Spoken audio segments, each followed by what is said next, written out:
live. We are live. Good morning, guys. Good to see you. Good morning. Good morning to you. Yeah, good to see Did you. you all have a good Christmas? I had a pretty good Christmas, actually. Yeah, pretty good. It was a mixed affair because we had to kind of like work around the girls having different patterns, but it was nice. It was good. Yeah. What about you, Chris? How was Christmas for you? Yeah, it's good. Family time and everything. Yeah, it was fun. Yeah, and Happy New Year to everybody. A bit belated. Yeah, absolutely. Happy New Year. What about you, Pam? How was your Christmas, Pam? Yeah, it was great. We spent time with the girls and the grandchildren, so we always enjoy that. And I didn't have to cook, so Excellent. it was great. One of the fun things for us this year was having two kind of Christmas days because Emily came the day after and she insisted we have to do it all over again. Oh, yeah. Slightly different food, but so I'm having to kind of like eat less in January as a kind of consequence of that. Anyway, what about the chocolate? Haven't you got chocolates left over? No. You've eaten them all? Well, to be honest, I don't think we got loads of chocolate this time. Oh, right, okay. No.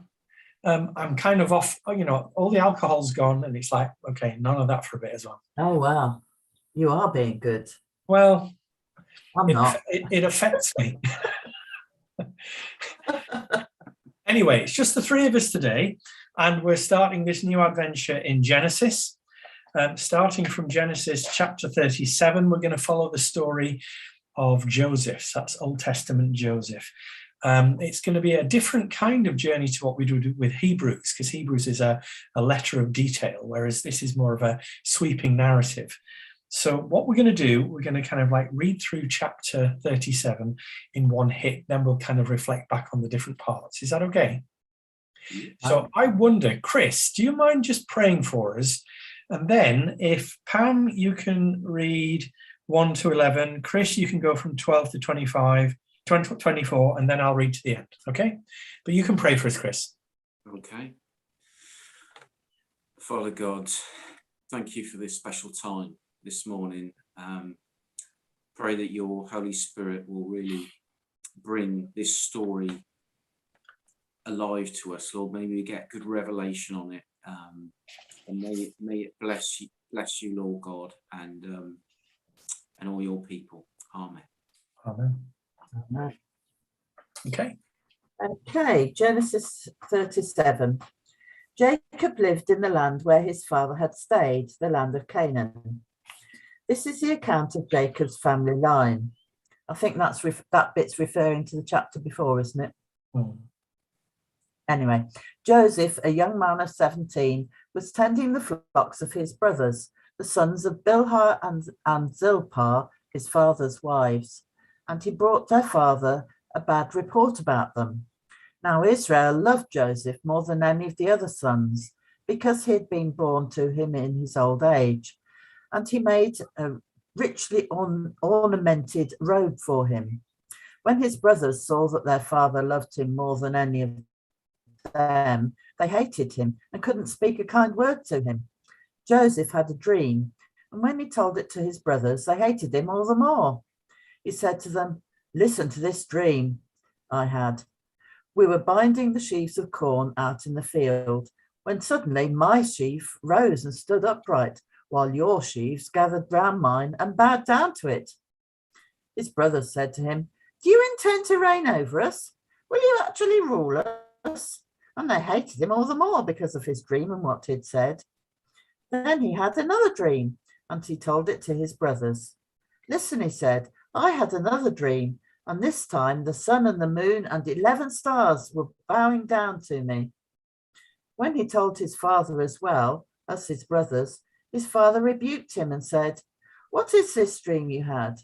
Will your mother and I and your brothers actually come and bow down to the ground before you?" His brothers were jealous of him, but his father kept the matter in mind. Now his brothers had gone to graze their father's flocks near Shechem, and Israel said to Joseph, "As you know, your brothers are grazing the flocks near Shechem. Come, I am going to send you to them." "Very well," he replied. So he said to him, go and see if all is well with your brothers and with the flocks, and bring word back to me. Then he sent him off from the valley of Hebron. When Joseph arrived at Shechem, a man found him wandering around in the fields and asked him, what are you looking for? He replied, I'm looking for my brothers. Can you tell me where they are grazing their flocks? They have moved on from here, the man answered. I heard them say, let's go to Dothan. So Joseph went after his brothers and found them near Dothan. But they saw him in the distance, and before he reached them, they plotted to kill him. Here comes that dreamer, they said to each other.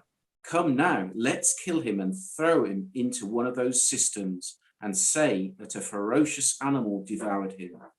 Then we'll see what comes of his dreams. When Reuben heard this, he tried to rescue him from their hands. Let's not take his life, he said. Don't shed any blood. Throw him into the cistern here in the wilderness, but don't lay a hand on him. Reuben said this to rescue him from them and take him back to his father. So when Joseph came to his brothers, they stripped him of his robe, the ornate robe he was wearing, and they took him and threw him into the cistern. The cistern was empty. There was no water in it. As they sat down to eat their meal, they looked up and saw a caravan of Ishmaelites coming from Gilead.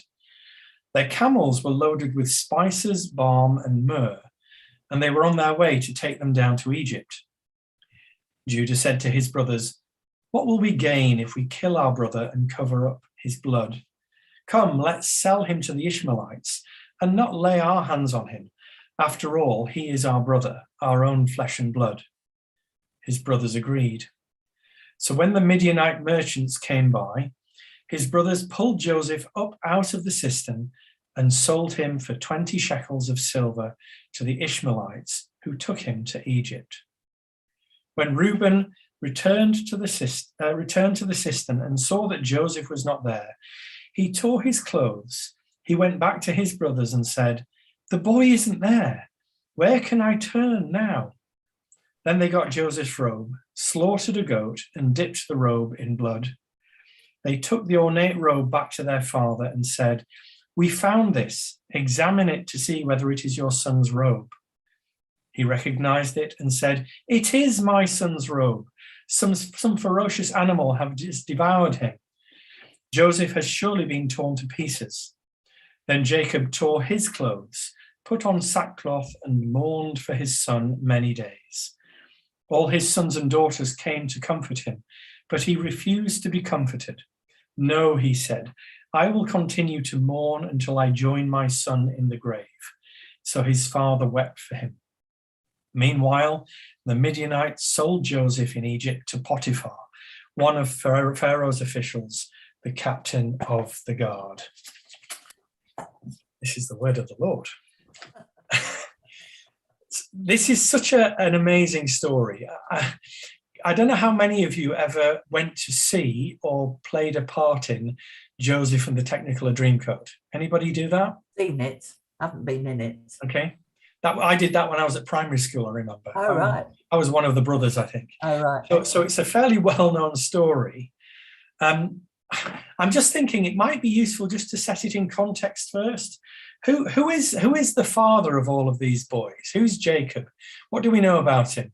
Pam, what's the background to Jacob? Well, I did go a bit back because it seems to me that this brotherly sort of rivalry goes back quite a way. Yeah. Because it starts off with Abraham and Lot. Yeah. But they're sort of okay with each other, aren't they? Ish, yeah. Ish, yes. But then it's Isaac and Ishmael. Yeah. And Isaac's definitely the favourite, isn't he? And Ishmael gets sent off. Yeah. So Abraham has Isaac and Ishmael, and then Isaac has Jacob and Esau. Yeah. And they're the two that were fighting all the time. And you know, Jacob was the one who pleased God and everybody else, and poor old Esau doesn't. Yeah, Esau's the one that sells his birthright, isn't he? Yes, and His brother. Jacob's name means deceiver, and he's Right, yes, he he's does. cunning and manipulative. And Yeah, so you're right, there is a history of sibling rivalry and sibling problems, which seems to pour into this story, doesn't it? yeah. And of course, Jacob himself hasn't sort of made things any easier in the way that he gets his children. I know. Oh man. Funny. I mean, you feel, oh, well, I sort of feel sorry for poor old Rachel, who's his favourite wife, isn't Yeah. she? Yeah. That's the one he really wanted to marry. Yeah. But then he has to marry the elder sister first, Leah, before he can marry. See, I do know a little bit. I haven't realised. He has to marry Leah first, so and then marries Rachel. So he has, I've got here 1, 2, 3, 4, 5, 6, 7 children with Leah. Yeah. But Rachel's so desperate to have children that she gives Jacob her maid. Yeah. So Jacob's maid Bilhah then has 2 babies, Dan and Naphtali. Yeah. And then Leah does the same thing. And Leah's maid Zilpah has two children, Gad and Asher, according to this thing here. And then eventually Rachel has the 2 youngest, and that's Joseph and Benjamin. And the other thing I want to say, it's always said about him having 12 children, 12 sons, but he had a daughter too. Yeah. So there, he doesn't get mentioned much. Very helpful, really helpful kind of background. And it's kind of another classic picture, again, that has repeated from previous generations, where if there's more than one wife, it leads to problems. Yeah. Yeah. I mean, I remember my previous incumbent in Leamington teaching me that the way in which Old Testament in particular is written, it's written with understatement. In other words, it doesn't always spell out what the author thinks. It kind of lets the story kind of reveal it in its own dirt and glory. And it's like whenever there's more than one wife, it's like this is a problem. You know, for the wives, it's a problem. For the husbands, it's a problem. For the kids, it's a problem. You know, it's not a great advert for having multiple wives or whatever. It really isn't. Anyway, that's a really good background. Let's dive into this now, because the story immediately flows into this special child, Joseph. What do we know about Joseph? What are your thoughts, Chris, when we look at Joseph? Well, I think obviously it's 17. It's interesting because my middle child's 17. My eldest is just over a couple of years older. My youngest is just over a couple of years younger. So I'm fairly sort of au fait with tact levels of children and what's the word for, oh gosh, empathy and things like that. They don't necessarily have a lot, do they? No. Sometimes very good. But and another thing that struck me as I read this again was, you know, sometimes if God gives us something, sometimes it's okay, you just keep it in mind yourself. Sometimes it's right to share it with 1 or 2 really close friends. And sometimes it's certainly not right to like shout it out. And maybe this is one of those things. God did put something in him. Yeah. You know, but he was young and really insightful. I must confess, I mean, this is me coming clean right from the get-go. I have this real affinity to the character of Joseph because I was this precocious Joseph prophetic person when I first became a Christian. When I first became a Christian, I was really, really keen to hear from God and tell people things. And I got it wrong on a handful of occasions. And I was insensitive and my timing was rubbish. And I was misappropriating, interpreting things. So I get this, I understand this. And it clearly leads to family problems in this story, doesn't it? I don't know what you make of the other brothers in this first chapter. Pam, do you have any perspective on the older brothers? Well, a couple of other things that to not answering your question. In verse 2, it's the sons of the two maids that are mentioned, right? Which I wondered why. It's by Joseph sort of telling tales about his brothers. It doesn't sound good to start with, but is he being loyal to his dad? That's a good question. I mean, in some respects, it's yet another layer of division, isn't it? Yeah, it's like it's not a united family in any respect. It's a segregated family according to who had which kids. Yeah. And of course, you've got this problem of favoritism. Yeah. You've got Jacob, who's possibly the specially treated one. I mean, I don't know where Benjamin fits in with that, because he's the youngest. I don't know about you, but the youngest kids can often get away with murder, can't they? But Joseph is... No, I'm a youngest. I didn't get away with murder. My sisters say I did, but I don't think I did. Okay. All right. Well, maybe not with you, but I'm aware that you can scoop under the radar sometime if you're the little one. And it seems to be the case that Joseph has favor with his dad, doesn't he? And he's a bit of a telltale, in these first few verses, it's like going and telling his dad stuff. Yeah. Can I ask another question? Yeah, sure. Yeah, can I ask another question? Why does Jacob change his name in verse 3? Oh, that's a great point. I'm not sure, actually, because it starts Jacob, then goes to Israel, doesn't it? Yeah. Is this the first time he's formally... Oh, it's not, actually, because he's called Jacob later on, isn't he? So back later on in verse 34 and onwards, he's called Jacob again. But in verse 3, he's Israel. I don't know. That's a little bit of research I'm going to have to do, I think. I don't know the answer. Well, it didn't say anything in my commentaries. I did have a quick look in mine. You perhaps got better commentaries than mine. No, I'm not sure. I'll have to go and look at that. That's because I did notice it, but didn't follow it up.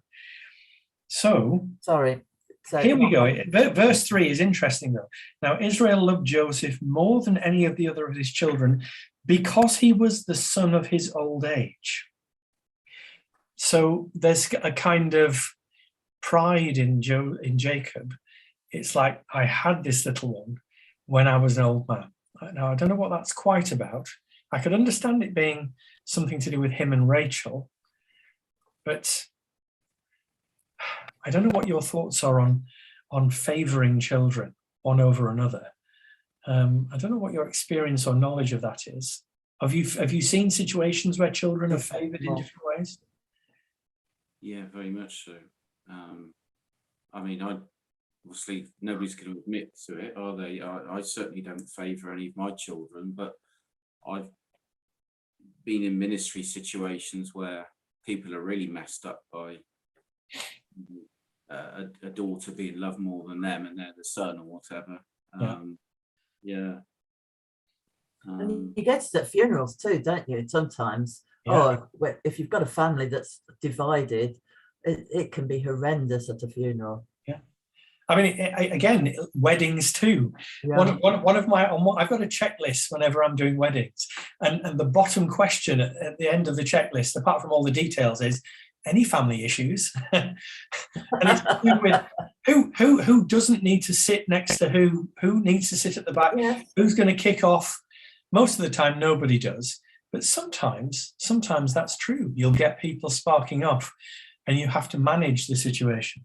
And I think in this story, the dad, Israel, Jacob, makes it worse with this coat of many colors, with this ornate garment. Why did he do that? It's so provocative. to the other brothers, I think. Yeah. And there's a kind of a repeating refrain in this, isn't it? But when the brothers saw that the father loved Joseph more than all the other brothers, they hated him, and it goes on, and they hated him all the more, and they hated him all the more. So what do you make? It's such a strong word. Yeah, hate. What do you make of the word hate then, Pam? Is it more than? Yeah, what is it? It's more than dislike, isn't it? I dislike bananas. Yeah. I like bananas, but Yeah, I don't like bananas. I don't hate bananas, but I don't like bananas. But hate, I mean, I remember doing something where you kind of start from someone hurts you, and then you feel angry about it, and then you feel bitter about it, and then you hate them. It can be a progressive getting worse, you know? And it seems like Joseph had reached a point with his brothers where they've gone through all of this, and it's more and more, and they're saying the word hate now. Yeah. Really bad. And they could not speak peaceably to him. So they're grumpy at him, they're nasty to him. imagine family meals. Oh my goodness me. Yeah. The lunch times must have been awful. What do you make of Joseph's dreams then? They're from God? Well, it's it's certainly a prophecy of what's going to happen, isn't it? Yeah. Yeah. So it's a real prophetic dream, yeah.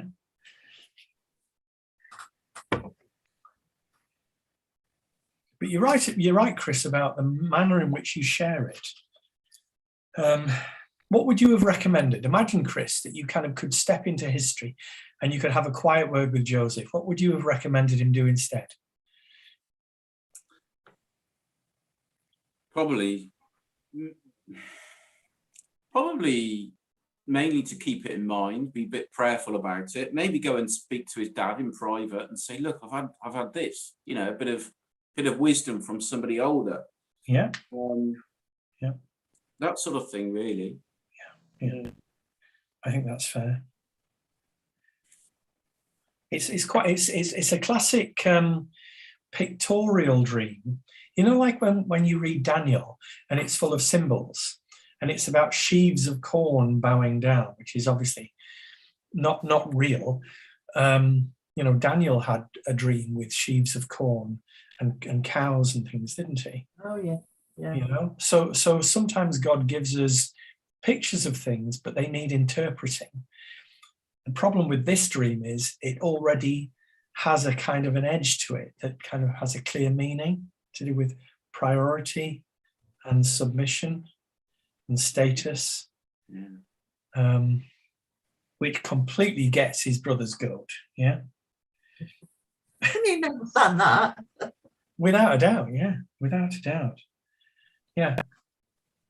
So, verse 8, his brothers said to him, are you indeed to reign over us? Are you indeed to have dominion over us?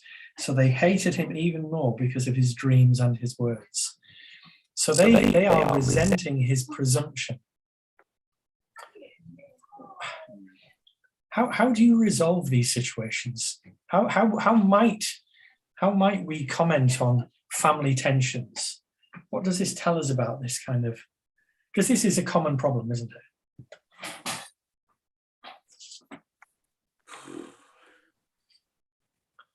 When it's got this far, it's quite difficult to know what you can do to help, really. All right. So some things may be irredeemable. I suppose later on in the story, we see that the older brother Reuben tries to do some protection, so it can't be completely uniform hatred across the board. But although Reuben's the oldest, so perhaps he's just sort of feeling that he ought to be better than all the rest. Yeah, I think so. He's trying to kind of like mend things a little bit, or at least limit damage, isn't it?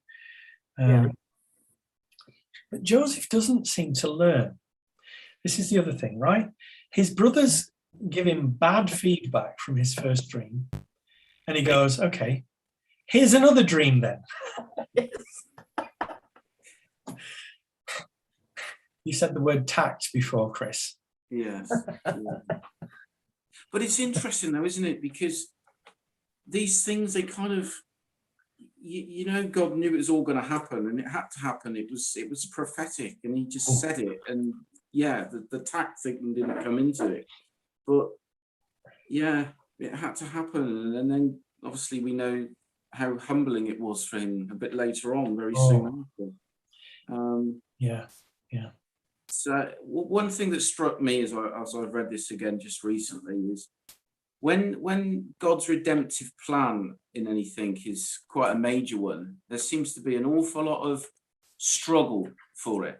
Right. Now, look at Jacob's struggle to get Rachel. Yeah. What he had to go through, and that's what he wanted. And then obviously, you know, and then Rachel couldn't conceive, could she? For ages and ages and ages, and it all seemed a bit lost. And I guess they were trying to make it all happen, maybe, but obviously it was God's plan because there needed to be 12 tribes and everything. Yeah. And then, you know, this redemptive plan was going to come through all these things, and they were a struggle. And then Joseph, obviously, what a struggle all those years, you know, but it was God's plan to. I'm jumping ahead a bit. Clearly. Yeah, it's very relevant. It's almost like we need to put this marker in though, because right at the end of Joseph's story, he makes this famous line, "You intended it for evil, God intended it for good." And so there's this kind of mystery going on here of humans behaving in not good ways and God working through, you know. And you say, you know, there's this plan from God. Meanwhile, down on the ground, these humans are making choices. It's like, how does all of this fit together? It's incredible, isn't it? And you're right, it is tortuous. It's difficult. That's really, really helpful insight, actually. So, his brothers are... Sorry, Pam? So for us too, when we're going through tortuous times? Yeah. And I suppose it's a reflection on God's sovereignty through our difficulties. You know, do we know the end from the beginning? Well, we don't, but he does. You know. But when you're going through difficult times, it's hard to remember that. Yeah. If we click back to what we studied in Hebrews, it says when God is disciplining us, we don't like it at the time. You know. Yeah. Is it just me? No. I think you've frozen there briefly for a moment. Yeah. Okay, so just moving on to the next section where the brothers get really calculated in their retaliation against Joseph. You have a plot to kill him. I don't know if this has ever been in your experience, either personally or something that you've known in others. Have you ever known anyone who actually wanted to kill someone? It's something that people say, isn't it? I could kill him. Yeah. So it could be just a phrase. Yeah. This seems to be a bit more than that because they're actually planning to do it, and they're saying it out loud and planning together.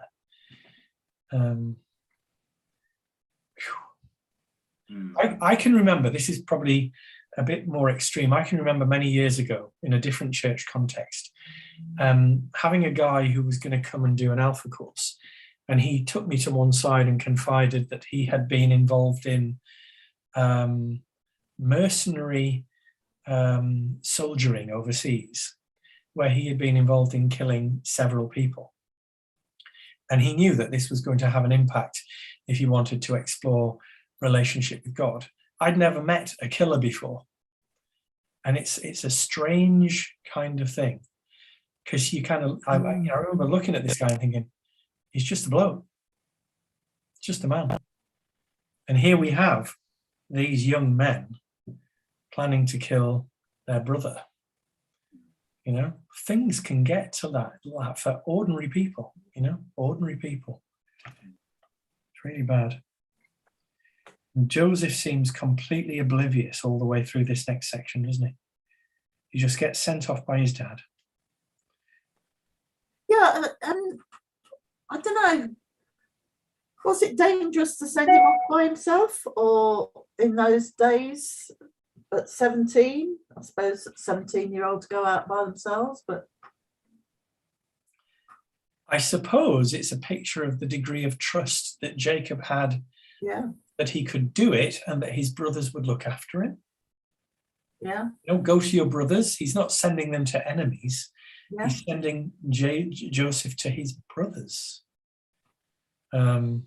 Little did he know that he's sending his precious son into the hands of people who want to kill him. Yeah. Here comes that dreamer, they said. I wonder how long they've been thinking about this. What are systems other than things on toilets? Yeah. That's not going to work for Joseph, is it? Can you remember ramming Joseph into the top of a flush toilet? It's not quite that. No. You get this intervention from Reuben saying, let's not take his life, put him in a pit. And that's a kind of, how can I preserve him and take him back to his father? But then they decide to sell him. It says they stripped him of his robe. Why did they do that? Well, I guess it was, well, it probably annoyed them for a start, the robe. Well, it clearly did.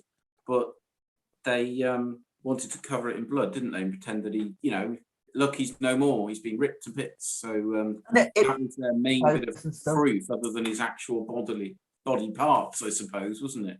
Yeah. Okay. Yeah. Yeah. So it's kind of like a setup, isn't it? It's like let's create some false evidence. And then you get this kind of intervention at verse 25, where they sit down to eat. They've already put him in the cistern, and Ishmaelites from Gilead come along. Who are the Ishmaelites? Well, I got confused because further on it talks about Ishmaelites and Midianites, and it seems to, I got confused as to who did what, basically. Are they the same people, I wonder? Right. Yeah, I wondered that.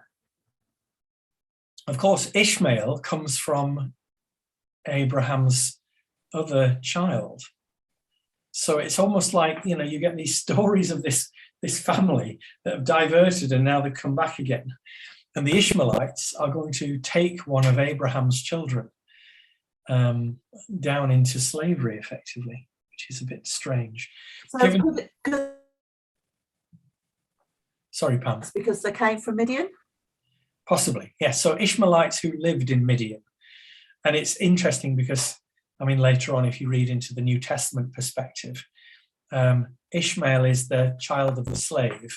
Isaac is the child of the free, so slave and free. And here comes an Ishmaelite to enslave a freeborn Joseph, So it's kind of, everything's all overlapping. It's putting Israel's people into slavery, effectively, long term. And the brothers decide to make some money out of it. Yeah, I find lots of parallels here. You scoot forward into the New Testament. Judas sells Jesus for a set of money. Yeah. Jesus is the sacrificial brother. Yeah. So there are some kind of parallels here with the story of Jesus as well. And the amount aren't insignificant, are they? Because I think, does it say 20? Yeah, 20 shekels of silver. I might get this wrong, but I think I've read before that that might be the sort of normal amount at that time you'd have paid for, say, a slave, Right. It was, I hope I haven't got that wrong, but I think that's right. Okay. Yeah, I suppose it makes the decision of the brothers even more sour and callous, doesn't it? It's like they're not just willing to get rid of him. They just want to make some money out of it as well. They're really serious. And then they go through the actual process of dipping his coat in blood. Is it something about, is there something here about when you start to go in the wrong direction, it gets worse and worse? Right. Like if you tell a lie, you often have to tell another lie to cover up the lie, and it gets worse and worse. I think that's probably true. They get a point, but beyond a point of no return. And I mean, in their hearts, they're so angry at him that they will do anything now. And their first step is put him in the pit, which means, okay, I'm now on a roll. I'm now going to keep going. You will find in various court cases where people are up for murder or manslaughter, and they'll say, well, it began with a fight, but it ended in murder. It kind of moved. And that is the danger of sin. Yeah. That is the danger of a sinful action. You think all the way back to the early parts of Genesis, where the story could they have gone back? Yeah, the Cain and Abel story, where God says, sin is crouching at your door, but he goes ahead and does it anyway, and then it gets worse and worse. So, yeah, really terrible. Is there at any point when they could have gone back? Because Joseph would have told tales on them. Put him in the pit. Yeah. What would they have said to their dad if they just changed their mind? Yeah. Point of no return. Okay. I hadn't thought of that. And we do know that Joseph is a telltale. He brings bad report. So they thought, we've got him in the pit. That's it now. The die is cast. His fate is sealed. Yeah. But then you've got Reuben who comes back and he sees that he's not there. What do you make of Reuben? This is verse 29. Well, he was really distressed about it, wasn't he? He tore his clothes. So,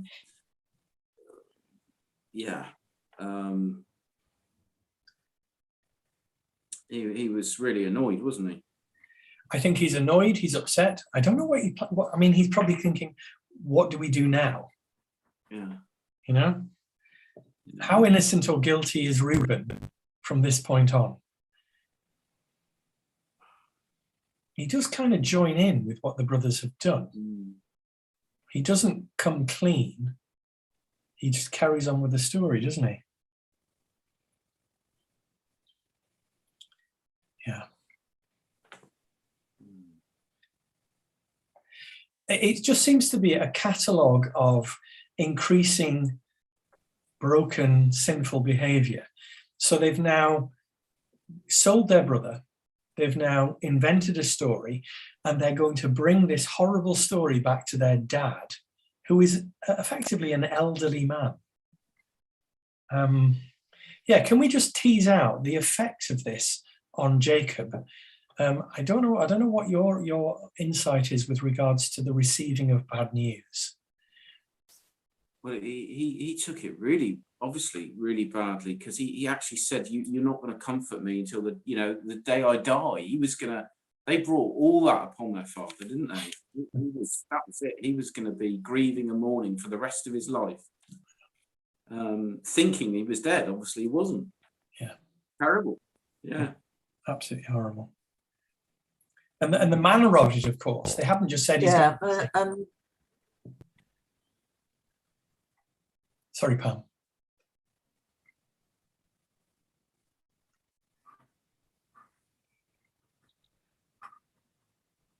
I don't know if you've been with people who have lost children, but it's just the wrong way round. You shouldn't lose your children. Yeah. It's terrible. It's absolutely terrible. Almost whatever age, especially when they're young, but whatever age, really. There's a famous line, I don't know if how big fans you are of Lord of the Rings, but one of the kings, the King of Rohan, when he finally gets set free himself from powers of evil, he discovers that his son has died. And he says, no one should see their child die. Who am I? Who are my inheritors now? You know, it's horrible. So we have a grieving situation now. We have Jacob, who is in torment, thinking that his son is dead, and we've got a bunch of deceivers who have to live with this now for several years. Yeah. So you've got brothers watching their dad every day miserable because of something they've done, which is a lie. What a mess. Yeah. Yes, and it's a big burden to carry, isn't it, for the brothers? Yeah. And I think that's where the consequences of their actions aren't understood until later. Yeah, I don't know if that's something you've experienced, where you've done something that you knew you shouldn't, and later it kicks back on you. You know, yeah. Repairing damage. Lindsay often raises she doesn't often raise it, but every now and again she'll remind me that when I was a kid, I wasn't a very sensitive big brother to my brother Nick. So up to the age of maybe 12, 13, 14, I was probably a bit dismissive. Because I was bigger, I could push him around a bit. And the consequences of that for me were that he really didn't like me by the time we got to secondary school, and had various kinds of issues with me. We are now reconciled, thankfully, but I can remember realizing I have messed up. In fact, when I became a Christian, it made it worse because I was trying to tell him about God, and it was like, get stuffed, I know what you're like.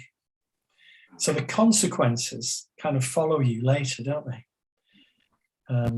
So yeah, we have an extremely dysfunctional family now with secrets, secrets that can't be disclosed, not at this point anyway. And of course, it's worth mentioning, this is God's chosen people. This isn't a bunch of rogues. Well, it is a bunch of rogues, but it's a bunch of rogues who are God's chosen people. It almost sets the tone for this is what Israel is like.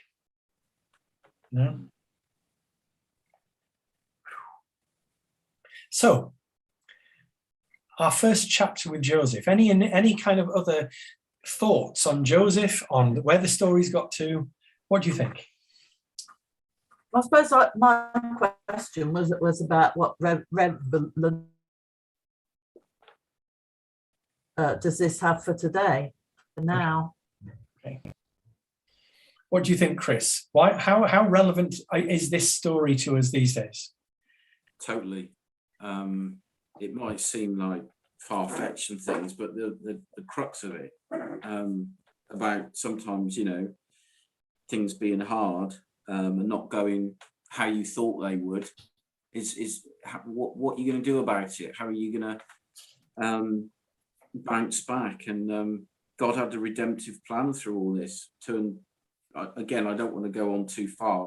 We're going to be going over the rest of the story, but God protected, and through people's mistakes and different things, there was a plan. And he was possibly maybe at his most vulnerable when Reuben wasn't there. He was in the cistern or whatever, and Reuben had gone, and yet God still protected him. And right, but at least he wasn't dead. He needed a lot of humbling, and he certainly. My goodness, was it about 12 or more years? Probably more, actually. Yeah. All the training he went through. Yeah. I'm quite. It speaks to me a lot at the moment with different things I'm going through, hardships and training, and yeah.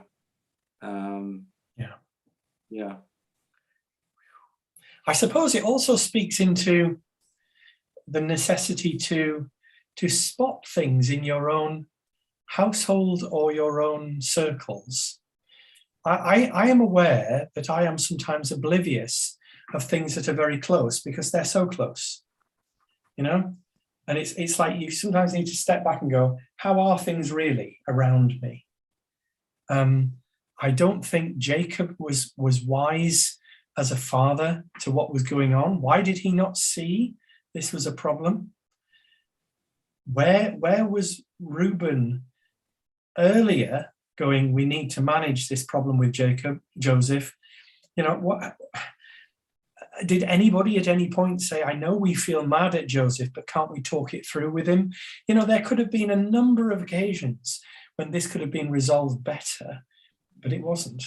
It was just let to roll, just like it is on EastEnders and Coronation Street. Yeah. It was just going. There was no intervention, and it leads to more pain. I think it's a picture of how sin keeps rolling.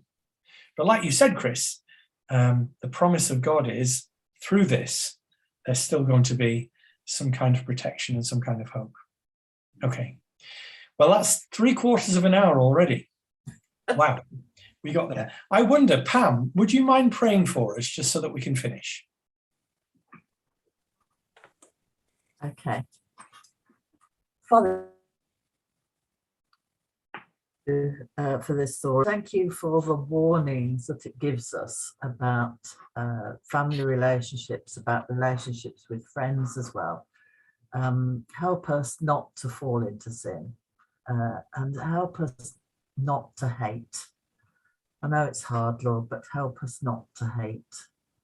If we have disagreements, help us to sort them out and not to let things go too far.